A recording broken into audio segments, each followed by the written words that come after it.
It starts with judgment, discernment, the ability to look at the world and discriminate light from darkness, health from sickness.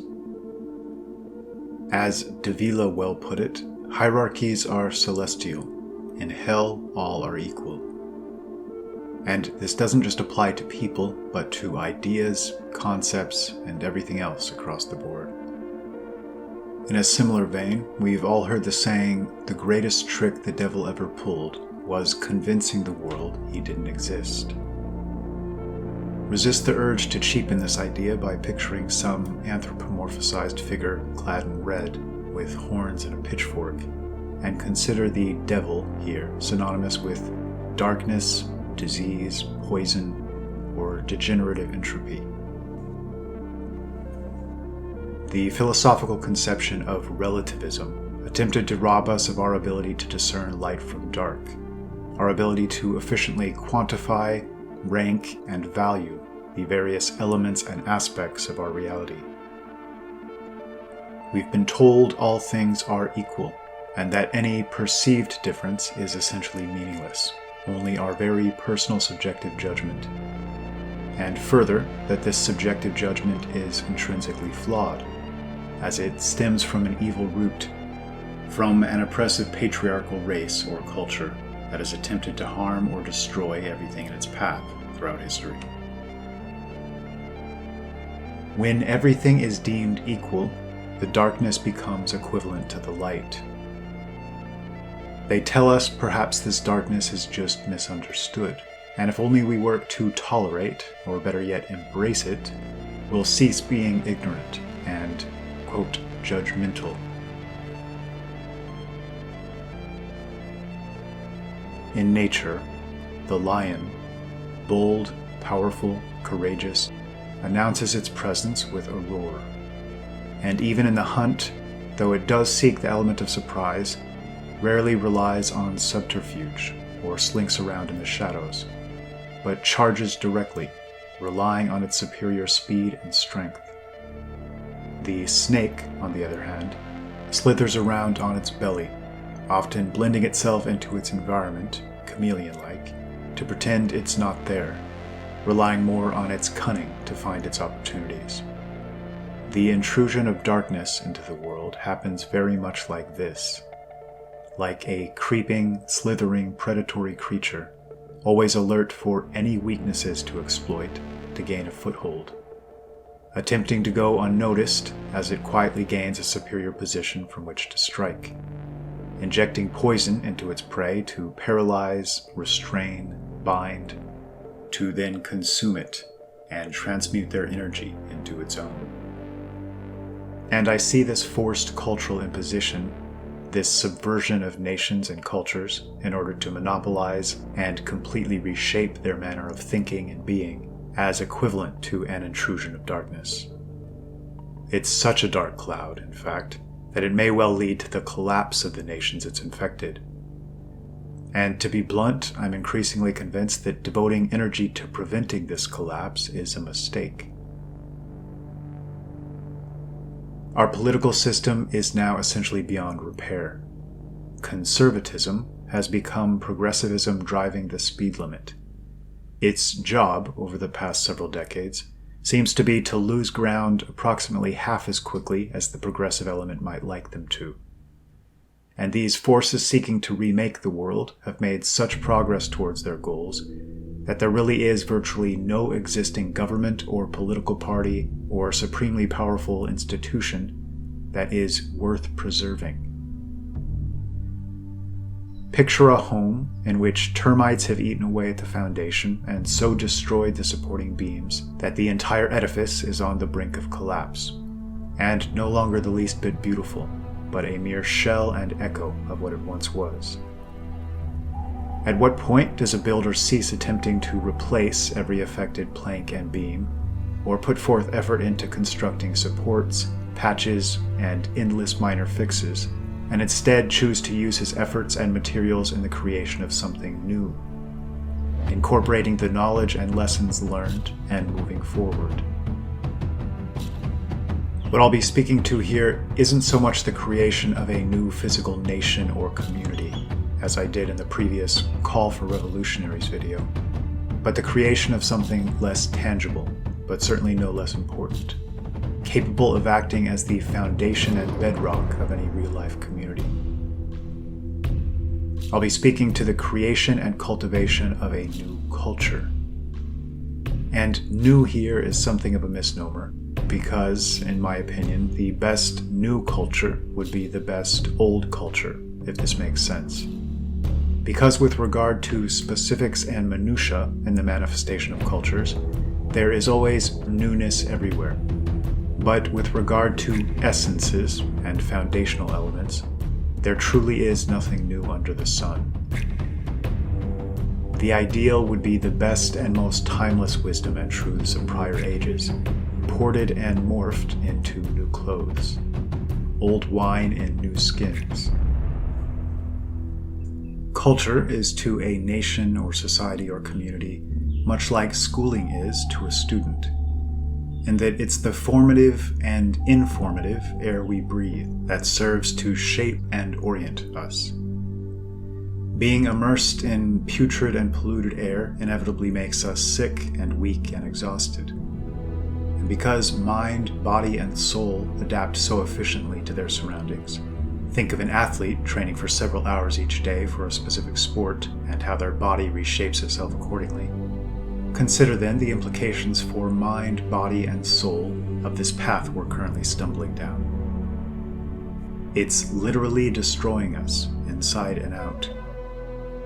To give one example to illustrate the point, think of Americans becoming fatter, softer, more sensitive and fragile as we've shifted to devoting the bulk of our hours to sedentary behavior. And our bodies, that naturally crave fresh berries or wild game, are now offered up fruit-shaped candy or Impossible Burger monstrosities in its place. And of course this extends well beyond food and diet, which I mention by way of analogy to illustrate the larger point. Our innate craving for genuineness and sincerity, or real human connection, or a higher purpose and direction, is met with actors and actresses, virtual environments and superficial connections online, or the subtly pushed conception that our role in life is our 9-to-5 job, or to be a consumer. Nearly everyone on both sides of the ideological aisle, including those like Jordan Peterson and the intellectual dark web crowd, who purport to have the tools necessary to help us escape this chaos, still cite measures like our economy or GDP or per capita income as the cleanest measures for success or achievement on a national level, as if this was the ideal path forward, as if it might be a lack of money that's plaguing us as human beings. I think we're starting to recognize just how mistaken this notion is, and how this root error has resulted in so many compounding errors piled atop it. This period of time represents the most intriguing opportunity, and it's one we simply have to take advantage of.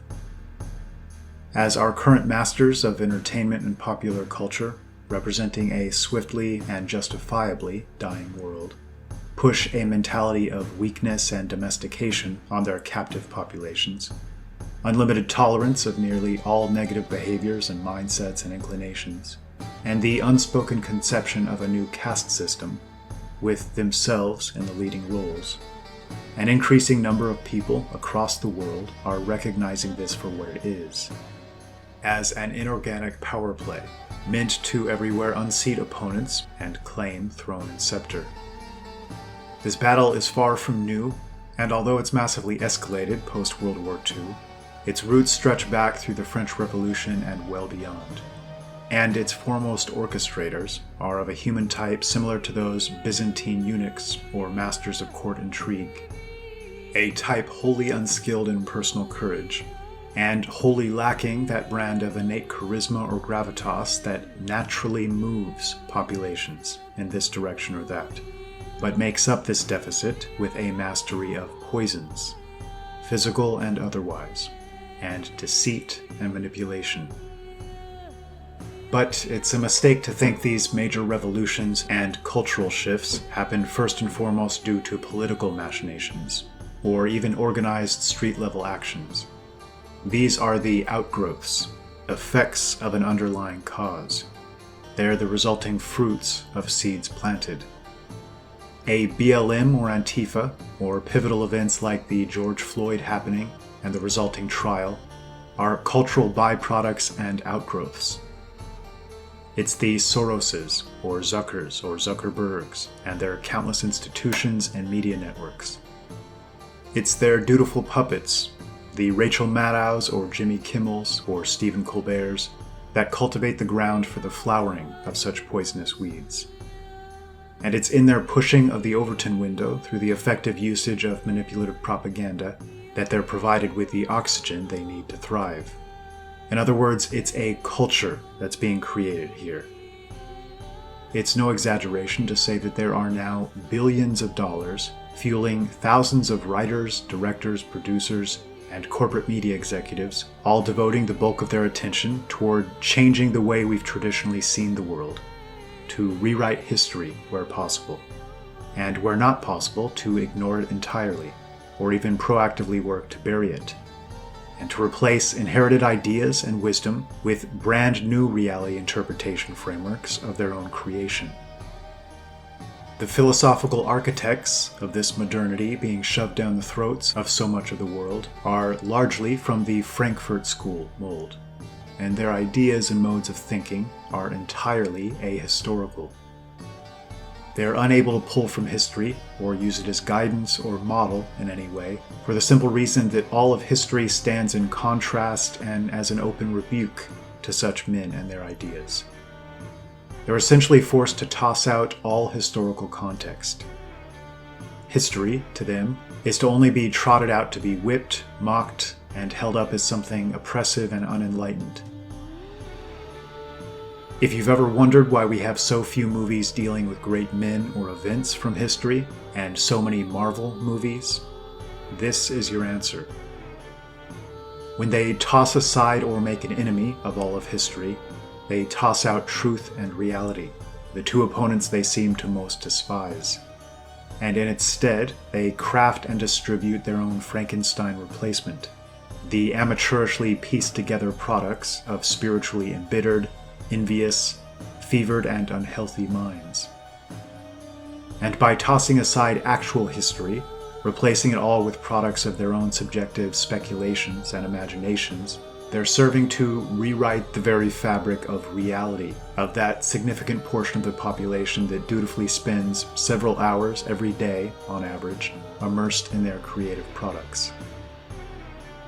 After all, historical truth only exists in our minds insofar as it's allowed to be spoken. If it were possible to completely prevent its honest airing, to sever a people from its past, from its roots, it's then possible to fill that void with anything. And of course, the storylines and narratives and themes these subversives would choose, even if not consciously or conspiratorially, would be those that paint their type in the best light, and their opponents in the worst. And it's not just creative products like Netflix shows or movies that act as a vehicle to spread this new culture. That breed of bot men made into celebrities through such vehicles are used just as efficiently as influencers and advertisements. Almost without exception, every major celebrity knows full well that their continued celebrity status heavily depends on their being a mouthpiece for the tenets and ideas of this new culture. When 9 out of 10 celebrities and influencers and individuals in the public eye, and of course this figure is extremely conservative, seem to have the same politics, the same stances on nearly every major hot-button issue, despite the rest of the nation being divided down the middle, it's safe to say a remarkable success has been achieved. This was a conscious monopolization, if we're to believe their writings. They knew the best way to control the public was by controlling the small handful of tastemakers and trendsetters, and better still, to control the levers and machinations that determines who becomes a tastemaker and trendsetter. In other words, don't leave the process up to chance, or let it be in any way natural or organic, according to unmanipulated public sentiment, but rather make an art form out of creating credentialing organizations with fancy titles or awards shows and institutions. To put it succinctly, I believe our modern culture is completely unnatural and has been shaped into a utilitarian tool with the aim of helping to manipulate and mold public perception and their very manner of thinking and processing the world. Having said that, though we seem to be in a tricky position, it's certainly not all doom and gloom. Not in the least. One would have to be blind to not recognize just how impotent celebrity figures now are in most of their overt attempts to influence. The public seems increasingly aware of the game being played, to such an extent that these manipulative efforts often directly backfire. To give one example, consider those painfully awkward music videos over the past few years, using a variety of celebrity figures to push masks, vaccines, Trump impeachment, Black Lives Matter, or similar causes. Every sign points to the fact that an old world is finally in its death throes as we speak, that nothing will be the same over the coming decades. In both positive and negative ways, the world as we've known it for so long is officially ceasing to be, and in some sense, never really was, but instead, so much that we thought we knew turned out to be mere artifice, delusion, and stagecraft. I can't stress enough the importance of the recognition of this fact. Our debt and fiat currency-based economy stands on the verge of collapse. Our modern conception of currency itself is being turned into something of a joke with the advent of cryptocurrencies and meme coins like Doge. The concept of the, quote, American dream is now a laughable relic of the past to nearly anyone under 50 years old. And with it, the idea of spending the bulk of our hours working some uninspiring 9-to-5 is being seriously reevaluated. The noble reasoning for slaving away in such roles for the bulk of our prime years, that conception that we're, quote, providing for our family, or, quote, ensuring a better future for our children, is also being reevaluated, and with good reason. Schooling, especially college and university, made up a bulk of parents' expenses. And what is schooling exactly as it stands? Is it not paying nearly the equivalent of the average American's yearly salary to have your child deeply indoctrinated and programmed by some of the least impressive and healthy people in the world, or allowing them to take out massive loans to do so, which then hang over their heads and force them to become indentured servants to this same incestuous control structure for several years, in exchange for any hope of simply breaking even again? And even if our teachers' unions, our professors, and academia at large weren't completely monopolized by our worst, with the intent of churning out carbon copies of themselves, even if we set education aside entirely, is money really still the best path toward cultivating a well-oriented, bright, and healthy child? I say this all to make the larger point that a culture, a way of life, a worldview, is dying a well-deserved death. One could argue it started with the best intentions, and that it had a good run for a stretch. But like anything of value, when we lower our standards and raise our tolerance level, darkness inevitably slips through the cracks, unseats the creators of said value, and takes the reins. And it's important to recognize this new culture still has its champions and promoters, and even more important to recognize that it will continue to, because its propagation is backed by many of the most powerful people in the world, and a practically unlimited flow of money. It'll flex and adapt and always find its most attractive face to present to the public, as its visible facade, as advertising billboard. And it'll always, until the bitter end, have its willing and dutiful players, epitomized by those types for whom money or social credit is the foremost priority in life. The type that doesn't care to think too deeply or look too closely, but instead speaks and acts at every turn in the manner which most immediately benefits them. And it's for this reason that I don't think an ideal use of time and energy is to play this game of whack-a-mole and battle this multi-headed hydra or swat at these branches while the root quietly grows countless more. In other words, I don't believe our ideal role is to be reactionaries, forever pointing out where they've gone wrong, forever on the defense. This can't help but become a spiritually and psychologically exhausting battle of attrition on the enemy's terms. It also represents a belief that the present state of things might be somehow repaired with a few simple patches or tweaks or refinements here and there. That ship has sailed. There is no political or economic policy capable of reversing the spiritual rot that has taken such deep root across much of the nation, specifically amongst our current power brokers. And there's no healing the rift and fracture that now exists between groups of people with nearly polar opposite mindsets, virtues, and ethics. Nor should there be any attempt to heal this rift by finding middle ground, in my opinion. Because even this wording is a bit misleading. It would never be a, quote, healing, so much as forcing both sides to make such extreme compromises that they'd have to live lives completely contrary to their own preferences and ideals. A lose-lose situation that benefits nobody, except that shrewd parasitic element who seek to keep the productive working class under their control, to avoid the entire edifice collapsing in on itself. No, reactionary defense is not the ideal here. The ideal path forward is something much more beautiful, exciting, and endlessly intriguing. An opportunity few generations find themselves blessed with. The ideal path forward is to artfully, carefully, prudently begin to create our own cultural framework. One might even say recreate or rediscover. And I'm going to try my best to explain exactly what I mean by this. Consider the concept of a flag. Superficially, it's simply a piece of cloth, containing some colors, designs, or patterns. And yet, it becomes so much more than this over time. It becomes charged with significance and meaning, according to the history and deeds and characteristics of the nation or people it represents.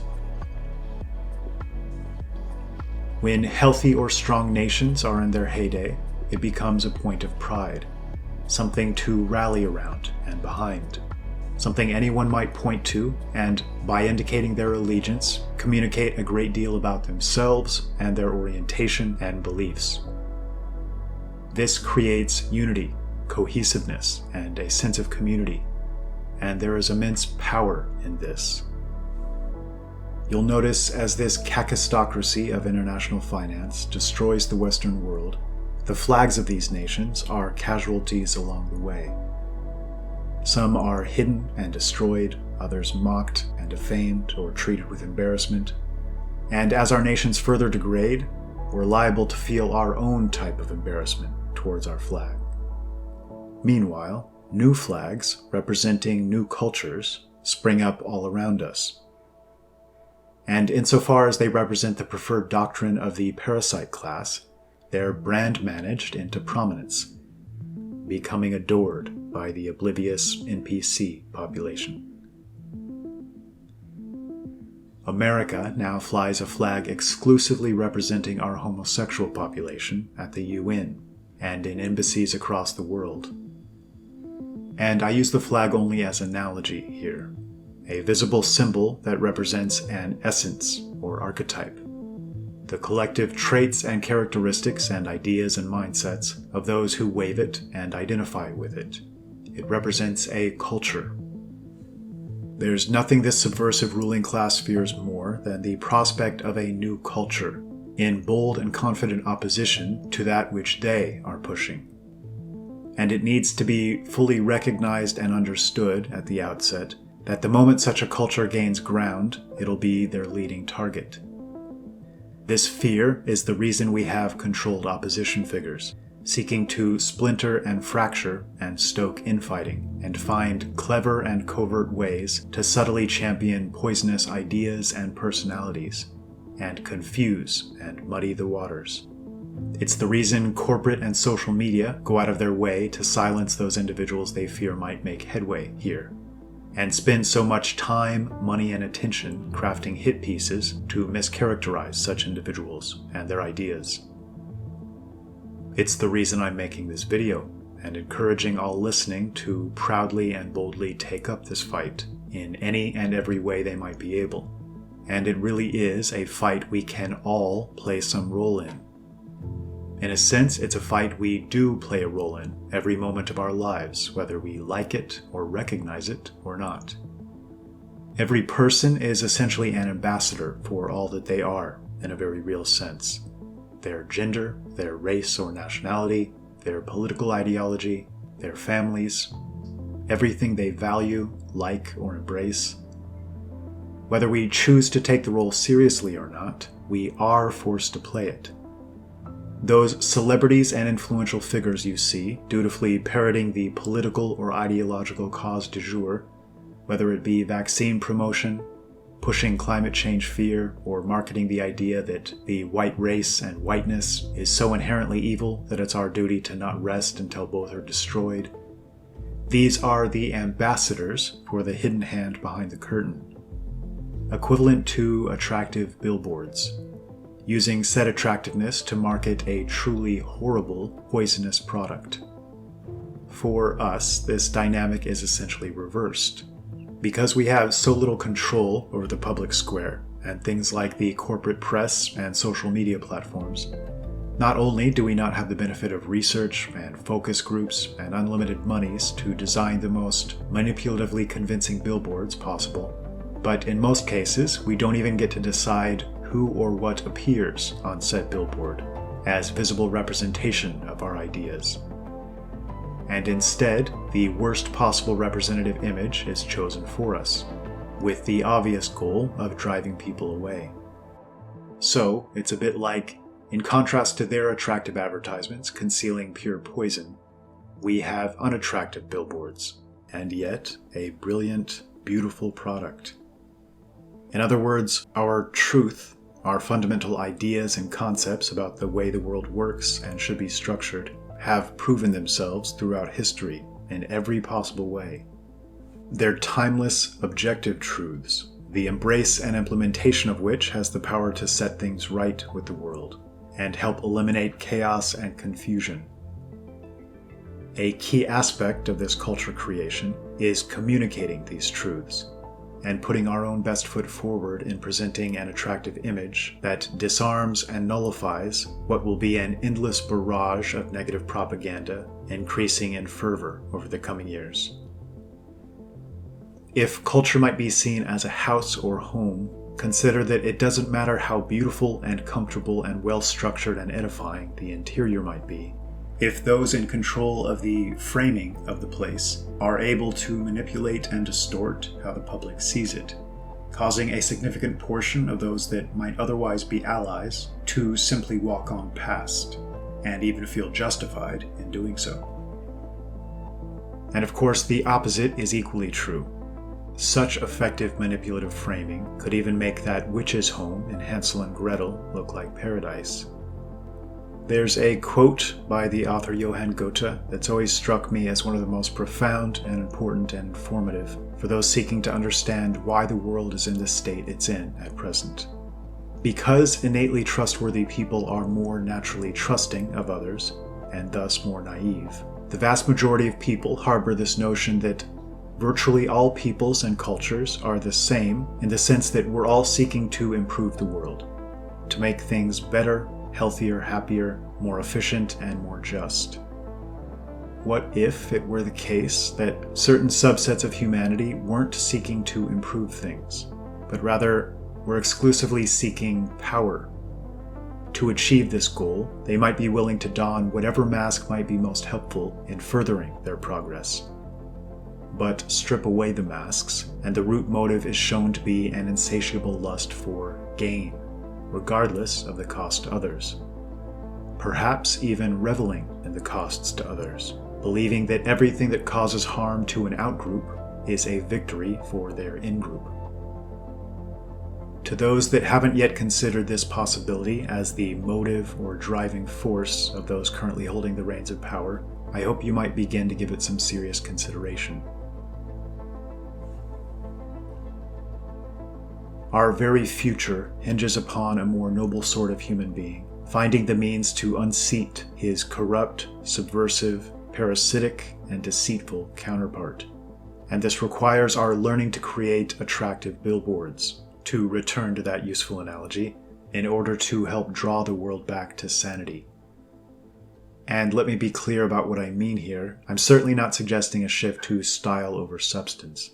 And I'm also not suggesting that we should aim to develop such a culture exclusively as an attractive draw for the benefit of those on the outside looking in. It's even more important for those on the inside looking out, seeking to further understand who and what they are, what they represent, and how this compares and contrasts with the world at large. As opponents push the monstrosities of modern art and architecture on us, our own flag should instead represent the timeless conceptions of beauty, created by those artists of inspired genius who understood the significance of things like balance, harmony, and wholeness, the golden ratio, the Fibonacci sequence, and that multitude of similar cues from nature that teach us what objective aesthetic beauty is. Similarly, as they push monstrous human forms across every facet of media, the unhealthy and obese, the doughy soy boy new male, the sneering, pierced and tattooed individual with their tongue out and middle finger in the air, it's our role to everywhere push the opposite and champion and appreciate the healthy and well-proportioned and radiant. What we value matters immensely, and it's crucial to fully understand this. The concepts of judgment, discernment, and values and valuations are practically synonymous. It's the process of engaging in that daunting but necessary task of saying, I believe X is a better path forward than Y, or this is healthier than that, or this is more beautiful than that. Merely through the act of formulating and communicating opinions and preferences, we create powerful ripple effects that help shape the world. And these ripple effects become ever more powerful according to how seriously you care to treat the role. The more we can be conscious and thoughtful and willful in our approach in this regard, the more quickly and effectively and robustly a new culture is then able to slowly but surely take shape. Paying attention to your tastes and preferences and inputs, to what you embrace and what you choose to reject, to how you're shaping yourself and how you're helping to shape others, to how you communicate and what you voice approval or disapproval of. And I'd like to clarify, I'm not suggesting such conscious efforts might help bring the entire world swiftly into good order. I've spoken before about that all-important conception of epistemological polarity, and the idea that a fork in the road is sending polar opposite factions down very different paths. This isn't about salvaging that element sprinting in the opposite direction. Many of these have essentially gone past the point of no return. The programming is now so deep that, for many, it likely can't be undone. Have you noticed how prevalent the themes of glorifying monsters has become? Monsters, zombies, vampires, the dark and demonic, the satanic, the nihilistic and hopeless, the ugly and malformed, the angry and envious and confused and chaotic, the shameless and brazen and ignoble, drag queens now openly targeting children. It's all cut from the same cloth, and it's their emerging culture. They're quite literally creating hell on earth, and an increasing number of them seem to consciously recognize and embrace this. Attempting to reach those that have strayed the furthest down this path is a fool's errand and a lost cause, and a tremendous waste of time and energy at this late hour. If our act of planting a flag on the opposite end of the spectrum helps reach some of those who still have ears to hear, this is ideal. But what I'm referring to here is largely for our own benefit. In other words, even those within a group need billboards or reminders of who and what we are, who we've been, who we should be, and who we're capable of being. And this should be our focus.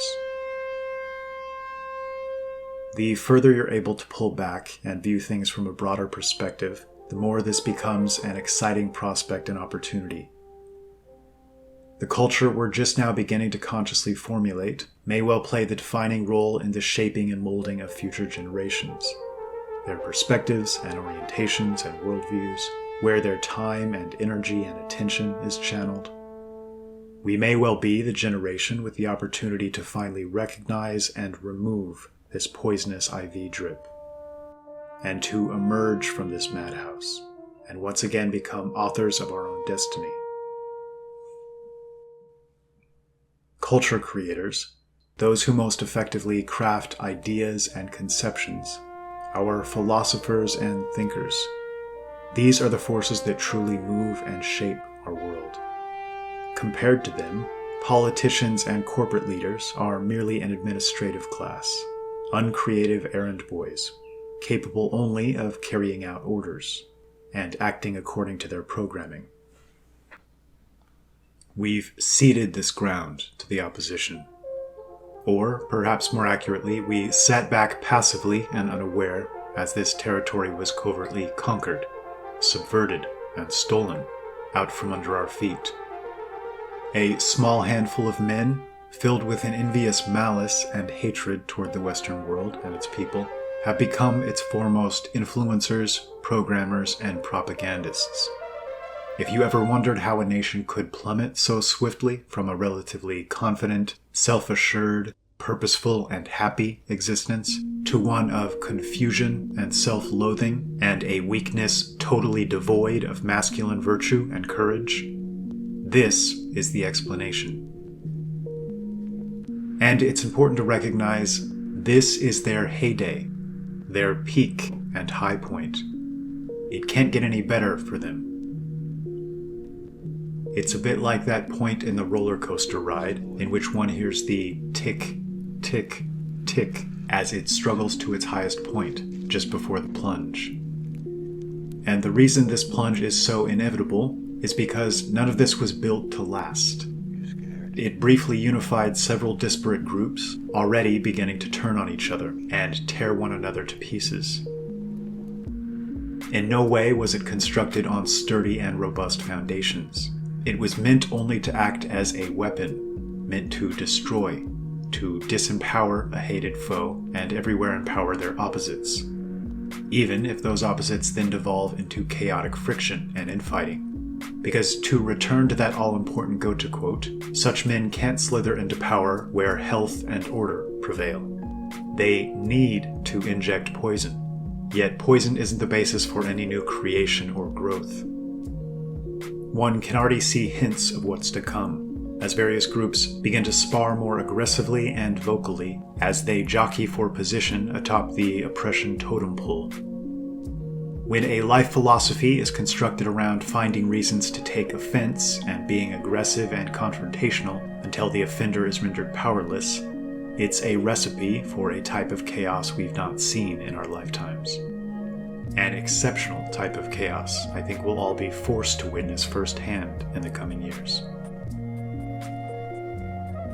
The most selfish, unhealthy, unproductive behaviors and modes of thinking have been drummed into these people. Because they saw, quote, whiteness as everything wrong with the world, they decided to invert the virtues and ethics and philosophical foundations of white peoples across the span of history. A sense of personal responsibility, magnanimity, justice, and fair play, extolling self-discipline, merit, and achievement, seeking to create healthy families with strong masculine and feminine male and female role models as guide. All of this, and so much more, flipped on its head.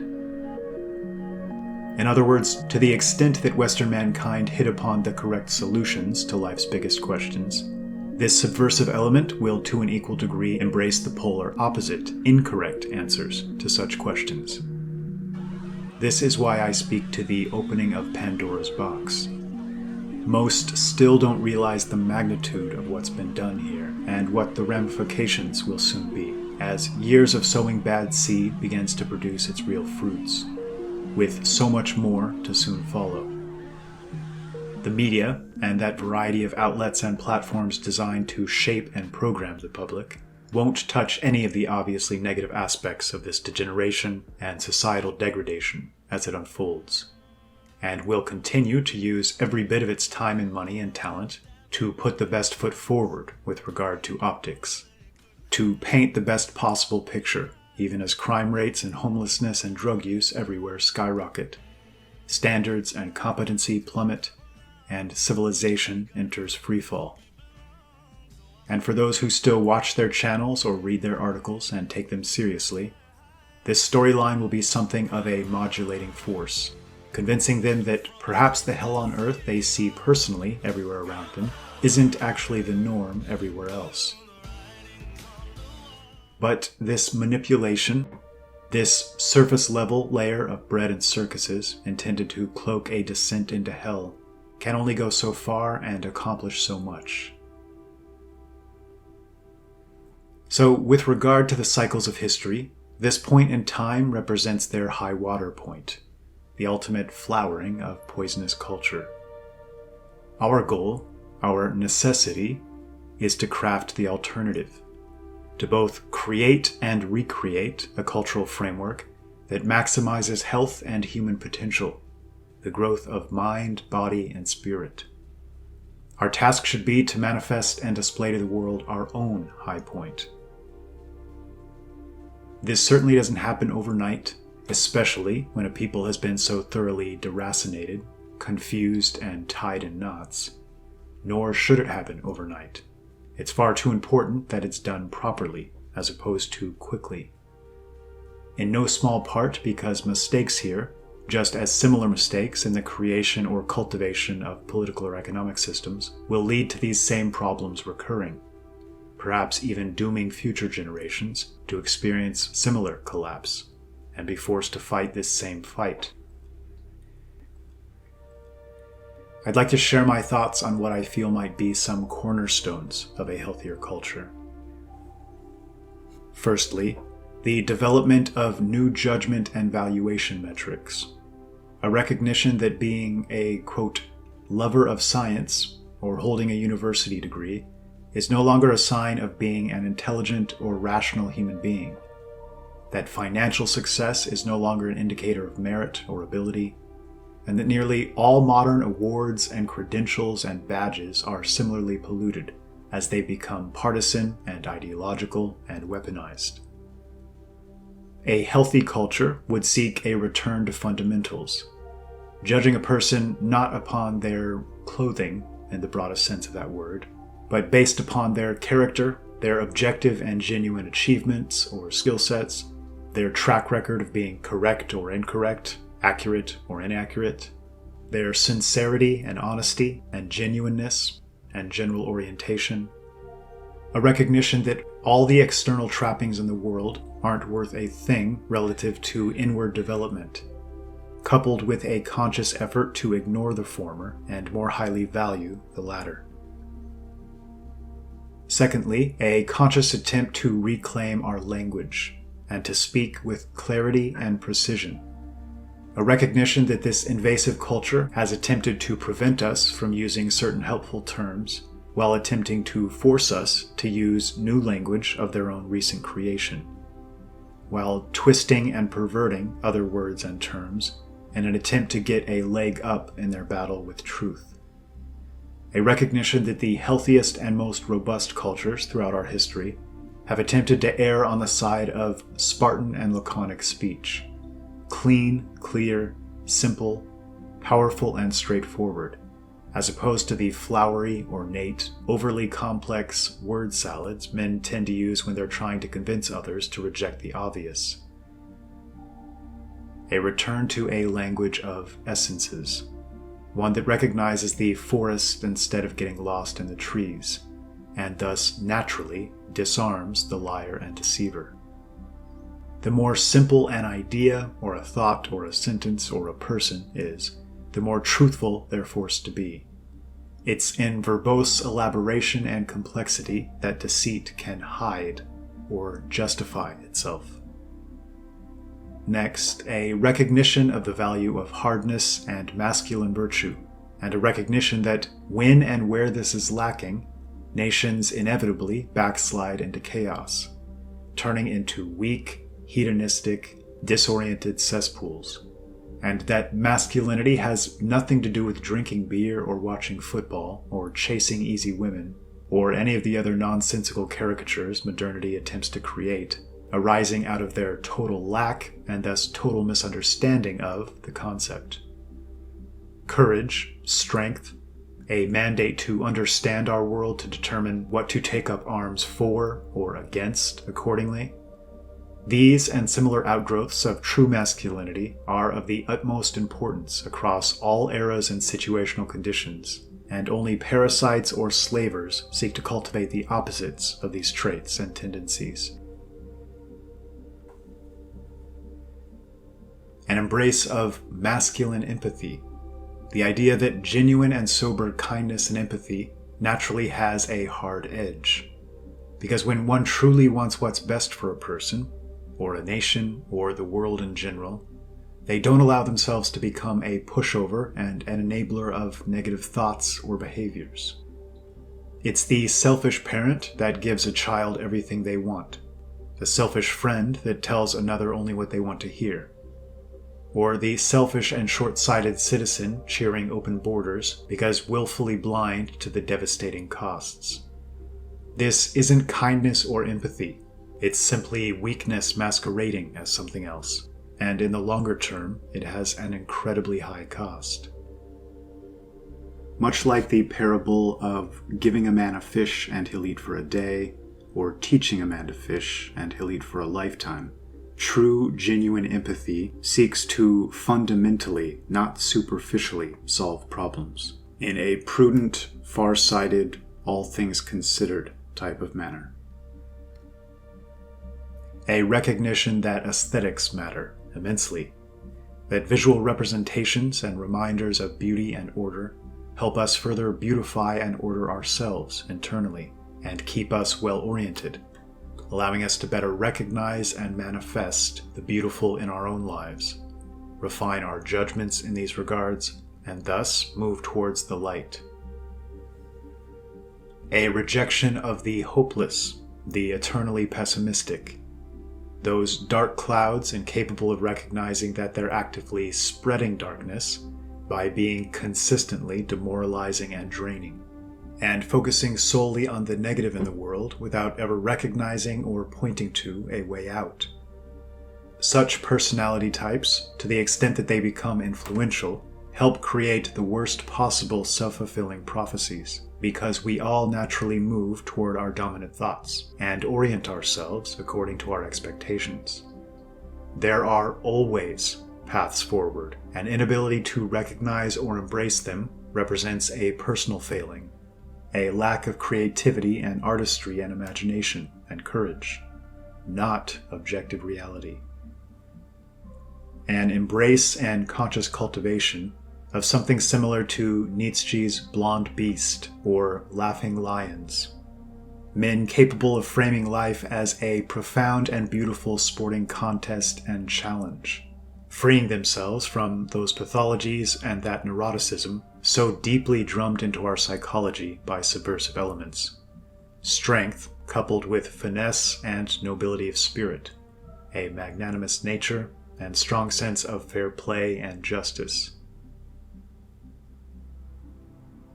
A recognition that justice is, and must be, a central pillar around which any healthy nation is created and revolves, and that this justice, in the highest and broadest and purest sense of that word, is what leads to the structure and order from which all else of value might then emerge.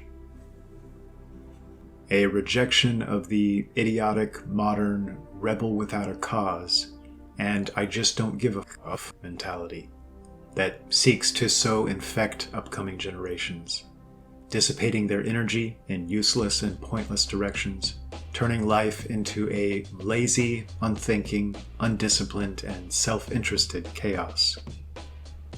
A recognition that not having any firm beliefs, goals, ideals, or orientation is the lifestyle of a petulant and immature clown, not a healthy man, an attitude that stands as the clearest proof and badge of spiritual inferiority. A mocking rejection of the celebrity idols and unhealthy sensitivities and sacred cows of our sickly modern world. Not a classless or overly aggressive attack, but rather a dispassionate, laughing rejection of poisonous idiocy as poisonous idiocy, fueled by a conscious recognition of where such false idols inevitably lead us if adopted. A recognition of the validity of the Dunning-Kruger effect at the broadest level, that the most brilliant and capable men tended to agree with Socrates and see everywhere just how much remained to be discovered, grasped, understood, and clarified, whereas our own, quote, intellectuals tend to be absurdly pretentious, middling intellects, who've somehow convinced themselves not just that they have the world figured out, but often that they know better than nature itself. Delusions that grant them the audacity to invent artificial and unnatural systems and structures and frameworks of thinking and being that have negative ramifications beyond their understanding. And closely related to this, an understanding that many of our best and brightest shun power and influence due to this same strain of wisdom or modesty, while the most brazen and shameless and delusionally self-assured rush forward and seek power and influence in every sphere.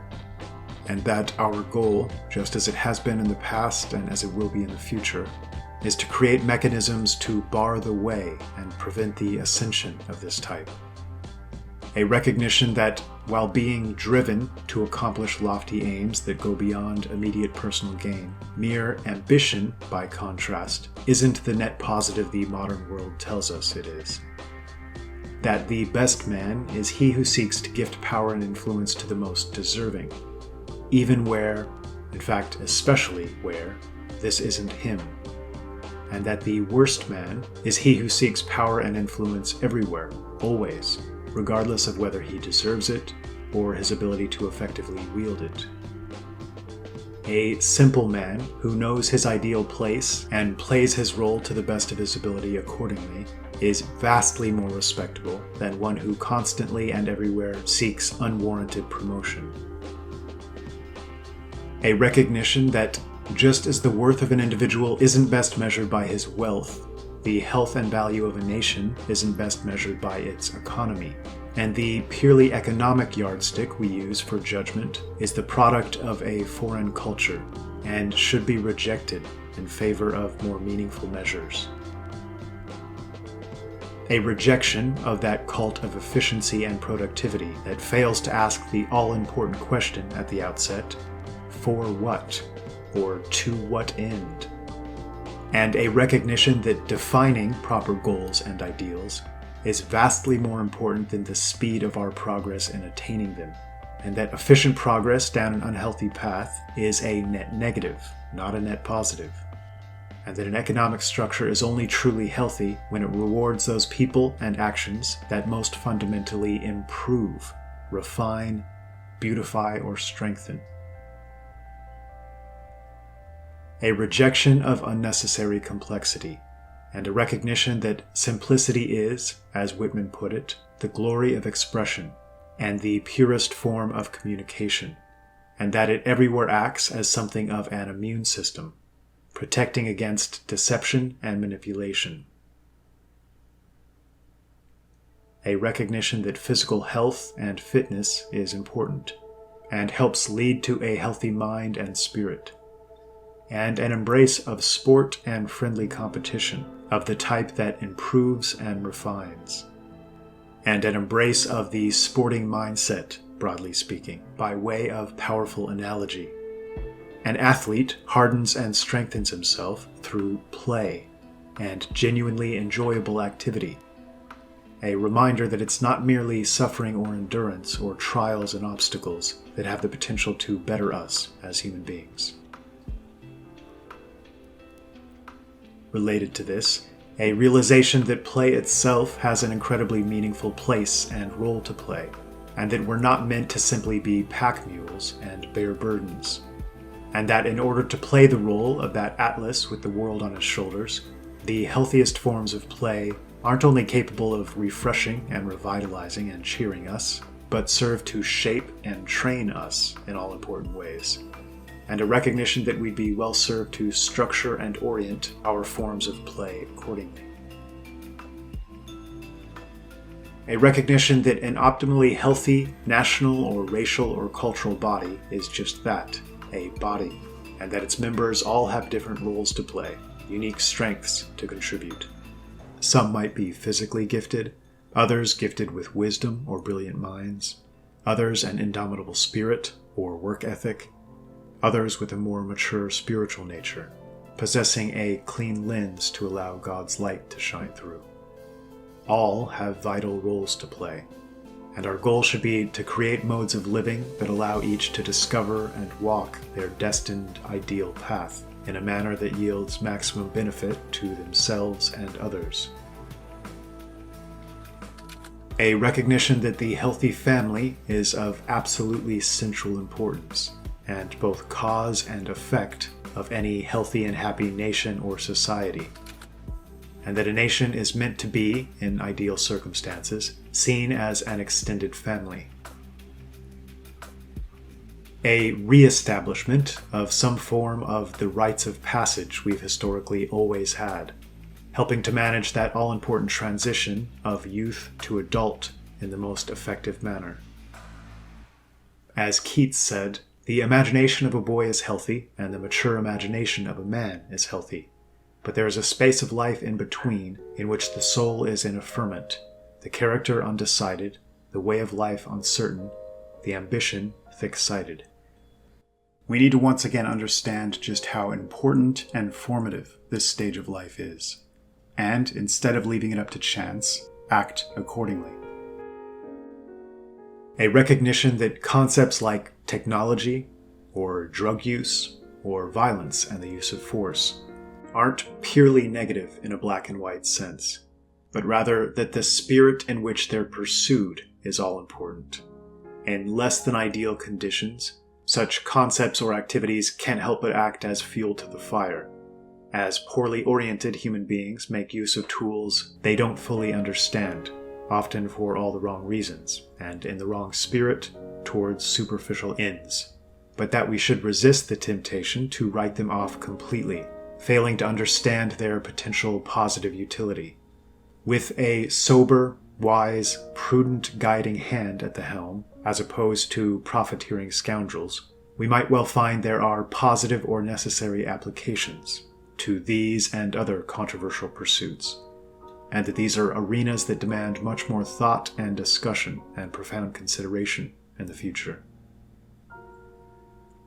A conscious realization that while we may look fondly back to elements of the Scythian or Gothic, or the high points of Greek and Roman cultures, or aspects of 18th century Europe, or 1950s America, this doesn't mean we need to mount horses, build castles, or seek out big Buicks and dutiful aproned housewives, but rather that it was the guiding principles and fundamental ethos and manners of thinking and being of these peoples that are admired and worthy of emulation, and that these might act as a starting point as we envision the future. In other words, a recognition that it wasn't the outward trappings, but the inward orientation that made these peoples and these eras what they were, and that these are the fires that need to be rediscovered and stoked once again. A rejection of those thought paths that seek to paint race or culture as of no importance. Those who've embraced a dishonestly manipulative view of history that equates any desire for cohesiveness and unity with potential genocide and hatred of the other. A simple recognition that any commonality, likeness, or shared trait among people allows them to naturally feel a deeper bond, a far more real and profound connection and resonance, and that this type of unity can be something wholly positive, magical, and create the best possible conditions for a community or nation to thrive and find true happiness and contentment. A complete rejection of all those who would seek to forcibly impose their culture or way of thinking on others, epitomized by those sickly and corrupt international finance and globalist mindsets, seeking to throw a net over all the earth and force all people to march to the beat of their single drum. And a belief that any attempt to forcibly indoctrinate our children into embracing this foreign culture might justly be opposed by any means necessary, with the moral high ground squarely on our side. And opposing mandatory indoctrination of our youngest and most impressionable is a cause worthy to fight and, if necessary, die for. A rejection of the false god of modern science, coupled with a recognition that it's the furthest thing from a completely objective, clinical, detached, and infallible pursuit, but rather that it bends and sways in the winds of prevailing culture. That we shape our science more than our science shapes and informs us, and that it's now largely been co-opted by this opposition culture that has all but completely monopolized academia and controls the purse strings when it comes to nearly all scientific grants and research monies. A recognition that science, in its highest and purest form, is the best method we have to answer a multitude of the most pressing questions, but that modern science is anything but this, and has degenerated into a mockery and parody of itself, broadly speaking. A re-embrace of sincerity and genuineness, and a rejection of that purely critical and cynical approach to life that everywhere seeks to mock, deride, and elevate a nihilistic sarcasm and irony, and not in a light-hearted, healthy manner, but one of purely negative gravity. That world of deeply unhappy people, so filled with darkness that they seem to believe any happiness or lightness or genuine feeling is a result of misunderstanding or lack of education. A mentality as poisonous and pretentious as it is inaccurate and fundamentally flawed. An embrace of magnanimity, nobility of spirit, rejecting envy and everywhere giving credit where due. Recognizing that those who refuse to do this only hurt themselves, as they both underestimate and fail to fully understand the other, and even signal an unwillingness to understand, and a lack of honesty and truthfulness in their perspective.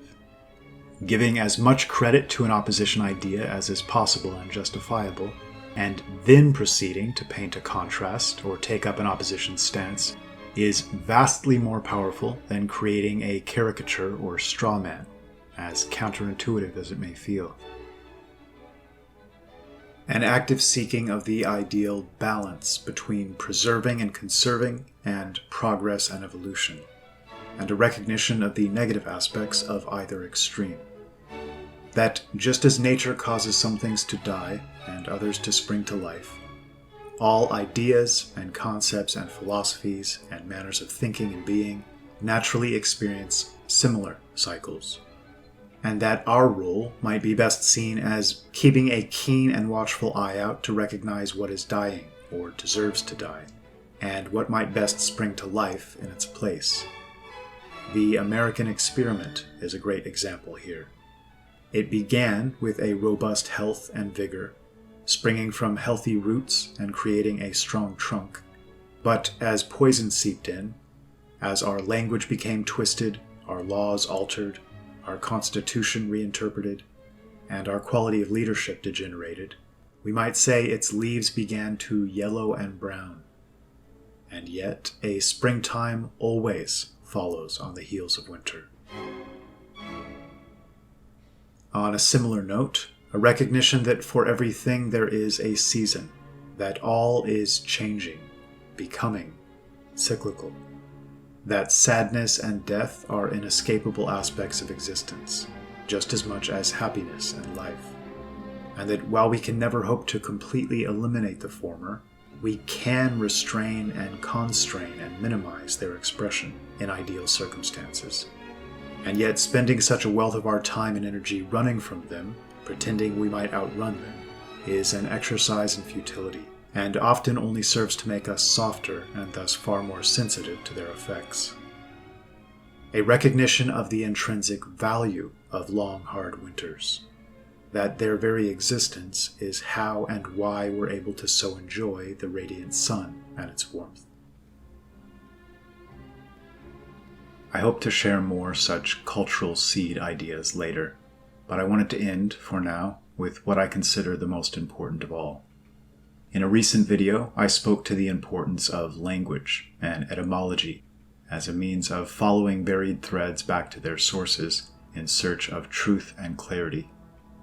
There are few pursuits more informative or intriguing than tracing the development of language and of our most important and widely used words, their roots, suffixes, prefixes, and attempting to understand this development process. I spoke of the root word man, but not in any depth. Nearly all traditions of the origination of mankind, whether it be Sumerian, that of Norse legends and myths, those of the biblical tradition, or those of the ancient Iranians or Indians, speak of God creating man and woman in his image. In the oldest Indian works, penned by that ancient Aryan element destined to spread so far and wide, Manu was the first or archetypal man, and in Sanskrit, the term for human literally means of Manu, or children of Manu, according to surviving ancient manuscripts. Many now believe this has a deeper etymological connection to the earliest kings and rulers of those most important regions, where, quote, civilization seemed to spring up, in some ways almost fully formed, seemingly out of nowhere. The Greeks and Crete had Minos as their progenitor king, the Egyptians had Menes as their first. Tacitus speaks of the ancient Germans and their progenitor figure Manus. In Latin, manus means hand, and a well-known expression, manus Dei, means hand of God, or more often, specifically the right hand of God. In all of the religious and mythical traditions mentioned above, which I strongly believe are intimately connected to one another and outgrowths of a single root, mankind is created for a reason, with divine purpose.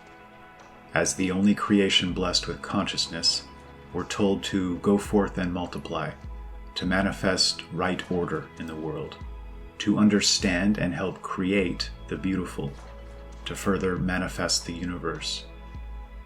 I believe we're tasked to be the conscious managers of His creation, to be good shepherds. Insofar as we fail to recognize this mandate, darkness and chaos is the inevitable result.